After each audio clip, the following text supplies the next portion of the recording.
In the opening chapter of our multi-part tale, we offered a glimpse into the ongoing strife that shrouds Ukraine, as well as the complicated ties between Russia and the United States. But to unearth the roots of this conflict, roots that stretch back to a time before Columbus's legendary voyage, we must journey through the annals of history. For to truly fathom the game at play, we must acquaint ourselves with its players, starting with the backstory of our beloved boogeyman. Russia is a vast country with a rich and complex history that spans many centuries. It has been the home of many diverse cultures and peoples, and its history is marked by a long and complicated interplay between different groups, religions, and political systems. In this video, we will explore the history of Russia and its people up until the revolution, a period that marked a profound transformation in Russian history. If you have a look at the map, you will notice that Russia is situated both in Europe and in Asia.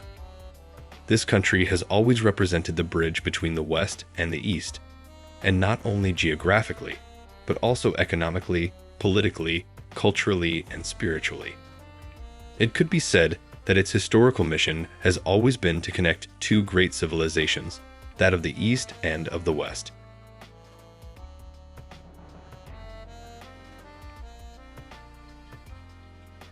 The emergence of the Rus had a significant impact on the history of the region, as it marked the beginning of a new era of political and cultural development. The Rus were initially a confederation of Slavic tribes, and they gradually expanded their influence over neighboring territories, eventually establishing the Kievan Rus as a powerful political entity in the region. The Byzantine author Procopius described Slavs as exceptionally brave, strong-willed, and resourceful warriors, ready to challenge the best troops of the world. Another Byzantine historian, Morris, left us a remarkable description of the Slavs, which claimed that they were very persistent on the battleground. The Slavs were greatly feared in the Byzantine Empire, as the Normans were in Europe some time later in history. This powerful state has always coped with less developed civilizations which lived near its boundaries.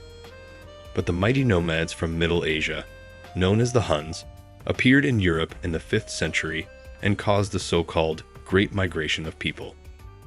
Every ethnic group living in Europe at this time began to move, and the Slavs were no exception. They started raiding the Byzantine Empire, badly damaging its economy and frightening its inhabitants. The brave Slavs were so difficult to defeat that the empire's government decided to give them civilian rights in the 6th century, and so they started settling within the boundaries of the state.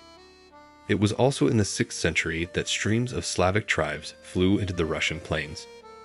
By the 8th century, the Slavs already possessed huge territories, extending from the Oder in the south to near the Volga in the east, and from the Balkans in the south to the Baltic Sea in the north.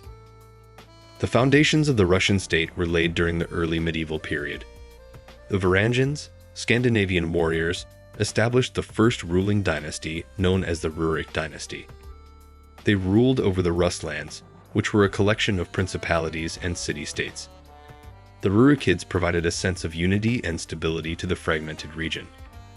The Kievan Rus periods saw significant achievements in art, architecture, and literature, and it was also marked by the spread of Christianity throughout the region. However, the period was also characterized by political instability and conflict, as rival princes vied for power and control over the territory.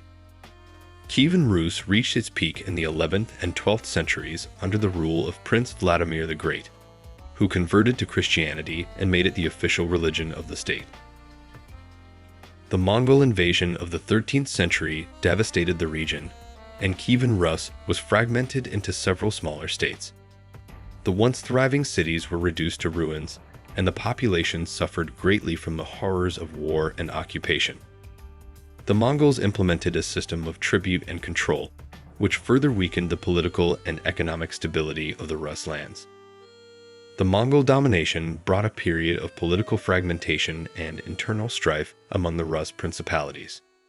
The Mongols played off rival princes against each other, exacerbating divisions and preventing any unified resistance against their rule. This fragmentation persisted for several centuries as the Mongols maintained their grip on the region.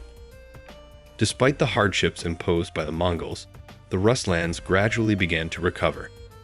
The devastation caused by the invasion led to a shift in power, with Moscow emerging as a center of resistance and eventual liberation. The princes of Moscow, recognizing the need for unity, skillfully navigated the complexities of Mongol rule, balancing cooperation and resistance. The princes of Moscow consolidated their power, expanded their territory, and increased their influence among the other Rus principalities. They strategically aligned themselves with the Mongols when necessary, while also fostering diplomatic ties with neighboring states to strengthen their position. The gradual decline of Mongol authority and the growing power of Moscow set the stage for the eventual liberation from Mongol control.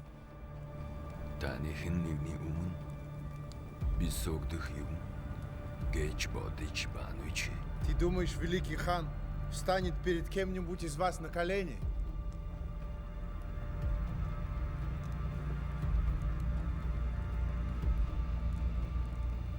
Я думаю, что все вашим станет, если нас не будет. Бедник байхгүй болоход бохим тань болом.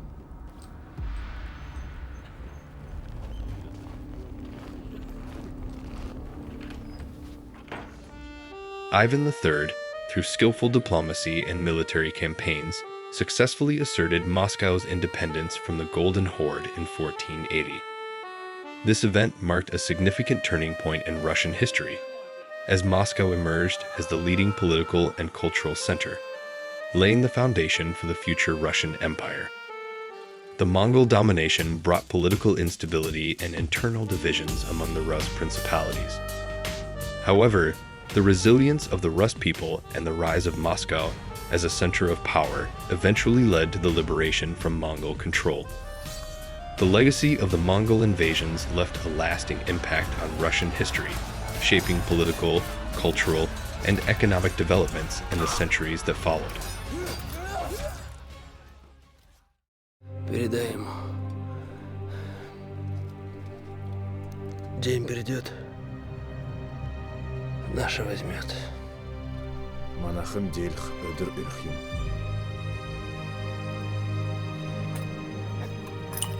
Забери. Пригодится.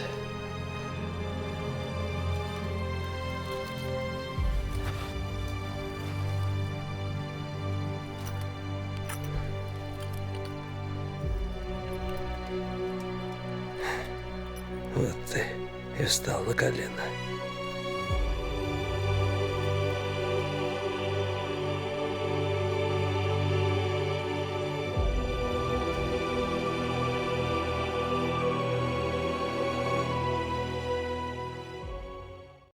Ivan III, also known as Ivan the Great, played a pivotal role in the rise of the Russian Tsars.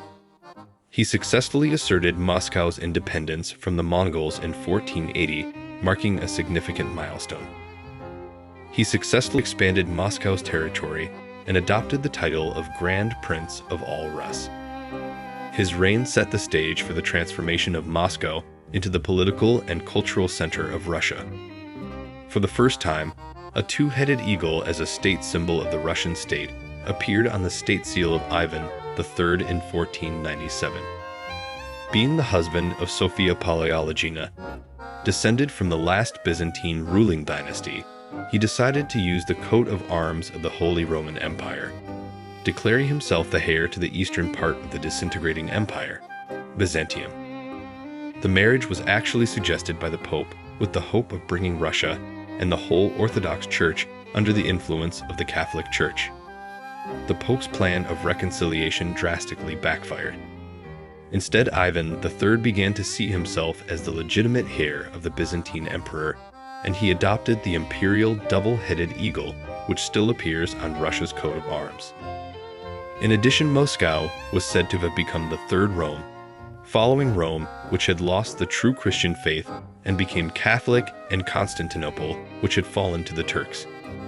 Moscow now was the major city of the Orthodox faith, and as such Ivan III ordered the building of the Dormition Cathedral in Moscow's Kremlin to recognize this new elated status.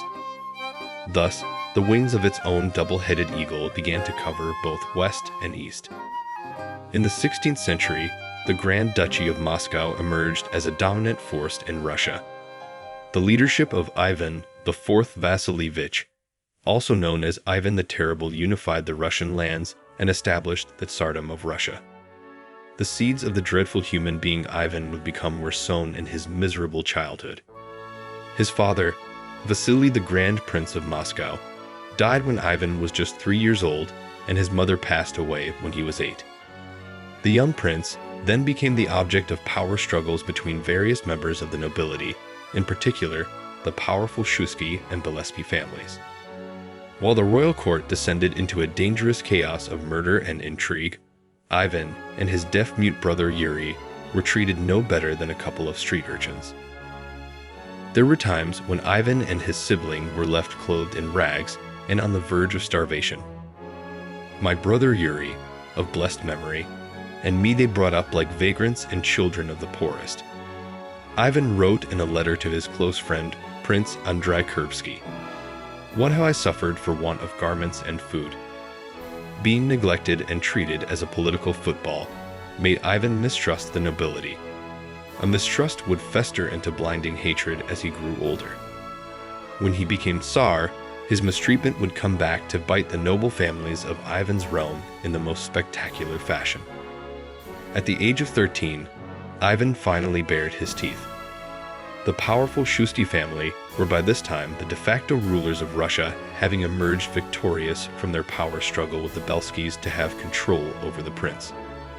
However, they had not reckoned on the boy they had ignored and abused for so many years. At a feast held in 1453, Ivan accused the most powerful of the Shuskys, Prince Andrei, of mismanaging the country and had him arrested and put to death. Some say the unfortunate Andrei was torn apart by hungry hunting dogs. Full power was transferred to Ivan on his 16th birthday. 2 weeks later, he married his first wife, Anastasia. There was nothing particularly terrible about Ivan's early years on the throne. Indeed, it was a time of relative peace and progress. He introduced reforms that included an update of the penal code introduced by his grandfather, the establishment of a standing army, and the introduction of regional self-governance. Ivan also introduced the first printing presses into Russia and ordered the construction of the magnificent St. Basil's Cathedral following his conquest of the Tartar region of Kazan. What tipped Ivan over the edge and turned him from a reasonable ruler into a full-blown tyrant were two events that both took place in 1558 and 1560. The first was the betrayal of his great friend, Prince Kurbsky. The nobleman defected to the Lithuanians during Ivan's ill-fated attempt to conquer the Baltic territory of Livonia in 1558.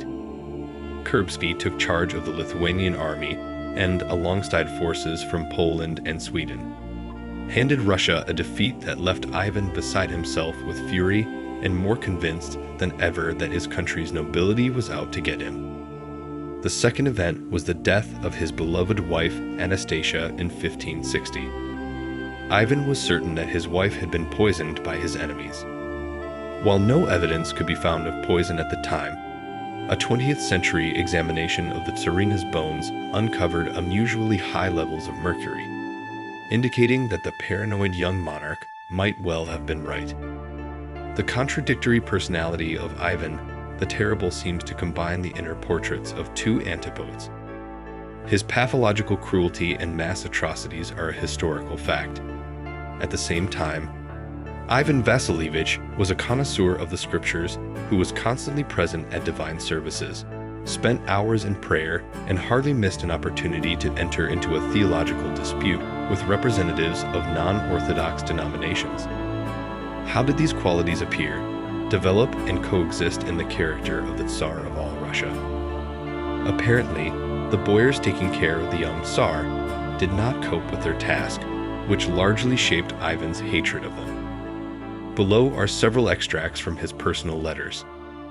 I remember Prince Ivan Vasilievich Shuisky sitting on a bench while we used to play children's games.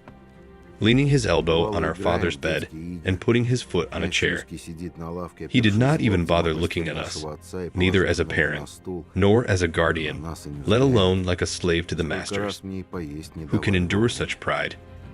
We, along with my only begotten brother, who has died in the Lord, began our lives being brought up as strangers and the poorest of paupers. We suffered hardships both in clothing and in food. And how many times I was not even allowed to eat on time. How can one measure the countless sufferings that I endured in my youth? It is also noteworthy that the common translation of the epithet Grozny as the terrible is not exact. Grozny would be better translated as formidable or fearsome. Unlike terrible, this quality is not necessarily negative. A ruler should be Grozny for his enemies. A father is Grozny towards a disobedient son. The voice of God in the synodal translation of the Bible is also Grozny. The legendary Russian lexicographer and Turkologist Vladimir Ivanovich Dal summarized the meaning of the Russian epithet Grozny as courageous, magnificent, magisterial, and keeping enemies in fear, but people in obedience. That seems more like something a powerful ruler wouldn't mind having appended to the end of his name. He was the first Russian ruler to assume the title of Tsar in 1547. His reign was marked by both achievements and brutal repression. He centralized power, implemented administrative reforms, and expanded Russia's territory through military campaigns. Moscow expanded its territory and solidified its power. This period also saw the emergence of the Romanov dynasty, which would rule Russia for over 300 years. The Tsars presided over a vast and diverse empire, incorporating territories such as Siberia and Central Asia. They also introduced a system of serfdom that would have a profound impact on Russian society. The Romanov dynasty, which began with the ascension of Michael Romanov in 1613, marked a new era for the Russian monarchy. The Romanovs ruled Russia for over 3 centuries, until the abdication of Nicholas II in 1917.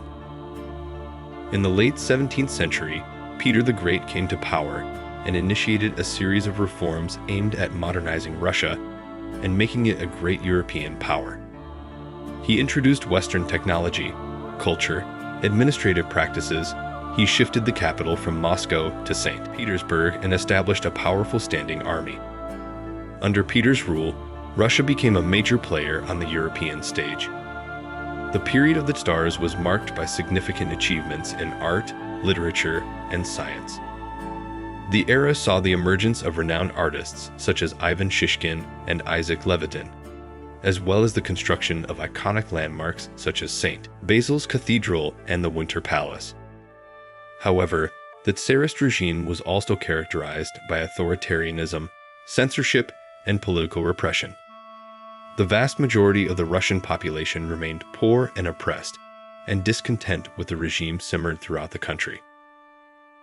In 1708, during the Great Northern War, Swedish King Charles XII led an invasion of Russia. The Swedish army aimed to expand Swedish influence and territory. However, after suffering a defeat at the Battle of Poltava in 1707, the Swedish forces retreated and sought refuge in the Ottoman Empire. At the very start of the war in 1700, Russian and Swedish troops had a minor skirmish near Pskov. During the attack, the Swedish cavalry suddenly came up against unusual opponents: Kalmyk camel riders. Kalmyks, a nomadic people from southern Russia, served as irregular troops in the Russian army. Their sudden cavalry raids caused havoc in the rear and flanks of the Swedish army. They sometimes rode camels into battle too. Frightened by the sight of those exotic animals, the Swedish horses fled. The victory was then secured by Kalmyk horse riders who appeared from behind the camels. In 1708, Charles XII decided to invade Russia again, but faced logistical challenges and harsh winter conditions. The Russian forces employed a scorched earth strategy, devastating the land and depriving the Swedes of supplies. Several months before the defeat of the Swedish army in the Battle of Poltava, Charles and Peter held their first peace talks, which ended in a stalemate. However, during the talks, the Swedish envoy passed a personal request from the King of Sweden to the Tsar. Charles complained to Peter that his troops could not provide themselves with food, that many soldiers were sick, and that his Polish allies were charging too much for supplies. Therefore, Charles wrote that he would be grateful if the Russians could sell him grain, wine, medicines, gunpowder, and lead at an affordable price. Peter I refused to arm the enemy, but sent them, free of charge, 3 carts of grain, 2 of wine, and several carts loaded with medicines. The victory in the decisive Battle of Poltava in 1709 became a sensation in Europe. The wild Russian bear had managed to defeat the powerful Swedish lion. An obscure duchy of Muscovy, located on the outskirts of Europe, suddenly became the center of attention for leading European powers. Despite the fact Peter I only took the title of emperor after the end of the Great Northern War in 1721, Europeans started calling Russia an empire after the victory at Poltava. The Great Northern War enabled Russia to replace Sweden as the dominant power in Eastern Europe. Having seized vast territories in the Baltic region, established a stronghold on the Baltic Sea, and created a strong army and navy, Russia presented itself as a new force to be reckoned with. In the 18th century, Russia experienced a period of intellectual and cultural enlightenment. The reign of Catherine the Great, Alexander I, and Nicholas I saw the introduction of many Western ideas and reforms, including the establishment of universities, the expansion of the arts, and the introduction of new technologies. However, these reforms were largely limited to the upper classes, and the majority of the population remained impoverished and oppressed. The empire expanded into Alaska, the Caucasus, and Central Asia, and established a presence in the Balkans. At the same time, serfdom, which had been abolished in Western Europe, remained a pervasive institution in Russia. The period of the Enlightenment also saw the emergence of significant cultural figures such as the writer Alexander Pushkin and the composer Pyotr Ilyich Tchaikovsky. Their works continued to be celebrated and appreciated throughout the world. Napoleon's invasion of Russia took place in 1812 and is known as the French invasion of Russia or the Patriotic War of 1812. It was a military campaign led by Emperor Napoleon Bonaparte of France with the objective of conquering Russia and forcing Tsar Alexander I to submit to his demands. After taking power in 1799, French leader Napoleon Bonaparte won a string of military victories that gave him control over most of Europe. He annexed present-day Belgium and Holland, along with large chunks of present-day Italy, Croatia, and Germany, and he set up dependencies in Switzerland, Poland, and various German states. Spain was largely under his hegemony despite continuing guerrilla warfare there, and Austria, Prussia, and Russia had been browbeaten into becoming allies. Only Great Britain remained completely outside of his grasp. In 1806, Napoleon decided to punish the British with an embargo that became known as the Continental System.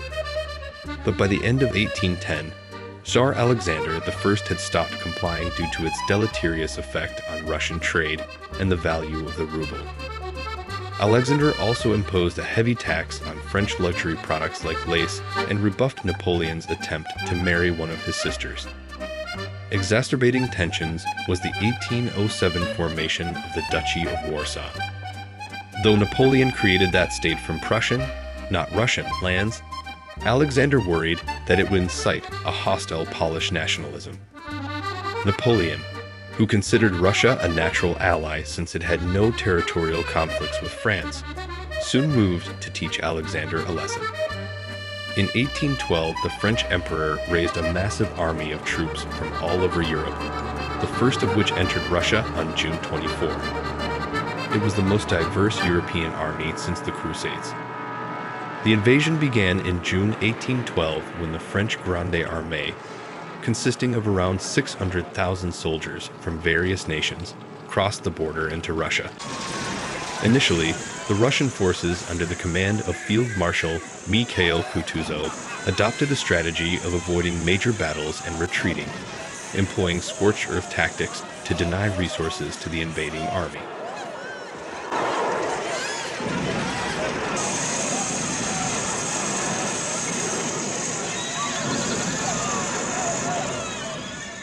The Russian army eventually engaged in battle, notably at the Battle of Borodino in September 1812, where both sides suffered heavy casualties, but the French emerged as the nominal victors.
The most terrible of all my battles.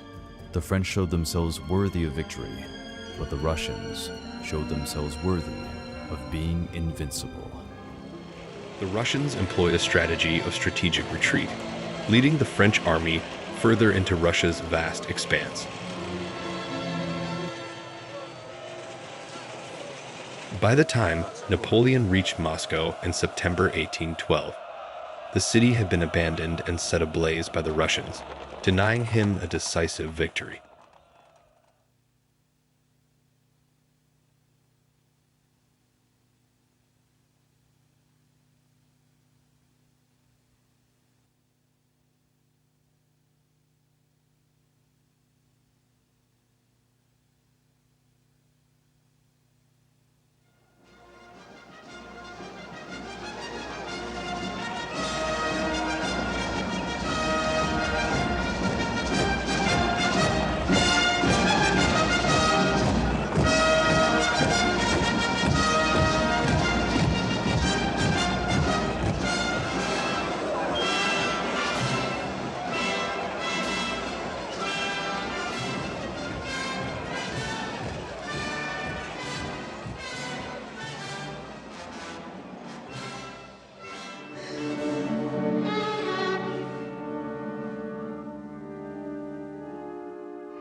Emmenez les provisions. Allons-en. Il n'y a pas de temps à perdre.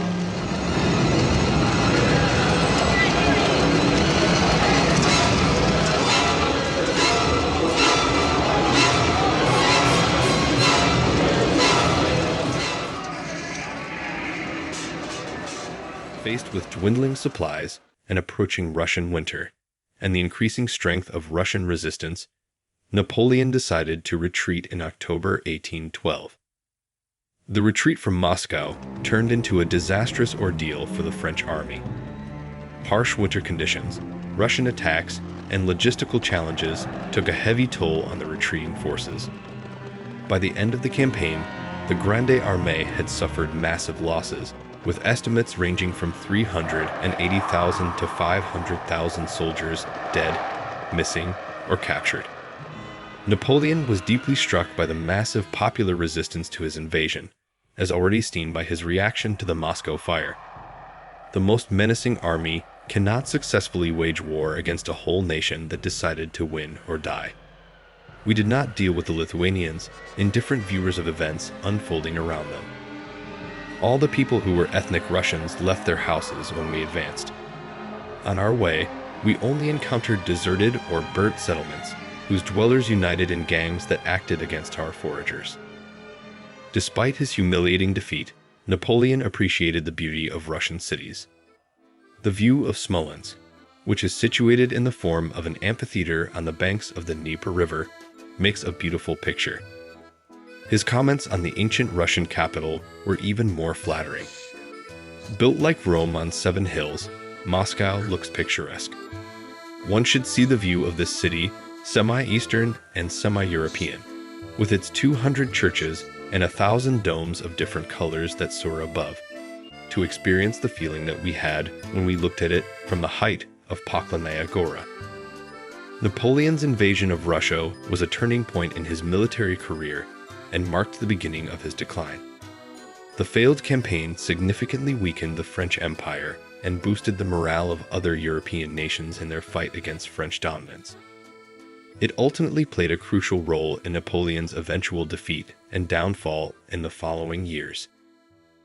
Despite the reforms, the autocracy of the Tsarist regime continued to cause unrest and dissatisfaction among the people. The government was plagued by corruption and bureaucratic inefficiency, and the Russian people continued to suffer under poverty, poor living conditions, and limited civil liberties. In response, a variety of opposition movements emerged, ranging from peaceful reformists to violent revolutionaries. In the late 19th century, Russia experienced rapid industrialization and urbanization, which led to the growth of a working class and the emergence of socialist and revolutionary movements.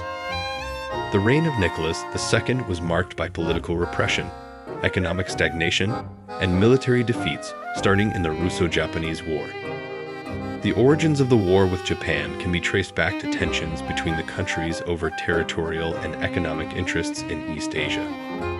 Both countries sought to expand their influence in the region, particularly in Korea and Manchuria. Japan, emerging as a modern industrialized nation, viewed Russia's presence in the region as a threat to its own ambitions. Japan launched a surprise attack on the Russian naval base of Port Arthur and won key land and naval battles, including the Battle of Tsushima. The war ended with the Treaty of Portsmouth, which granted Japan control over Korea and territorial concessions in Manchuria. The war shattered the myth of European invincibility, highlighted the growing importance of naval power, and marked Japan's emergence as a major player on the world stage, while also contributing to domestic unrest and to the eventual downfall of the Russian monarchy. All this would pale in comparison to what would await the Russian people in the 20th century. Starting with a war the likes of which the world has never seen.